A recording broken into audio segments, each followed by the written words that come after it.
Bizani qiynayotgan savollardan biriga javob beraman. Внемочный bo'ldim, turbam yo'q. Doktorlar boshqa homilador bo'lmaysiz, eko qilamiz deyishdi. Qarang.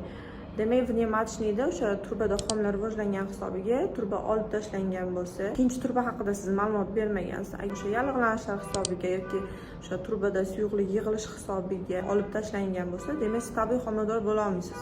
Faqat eko orqali homilador bo'lishingiz mumkin.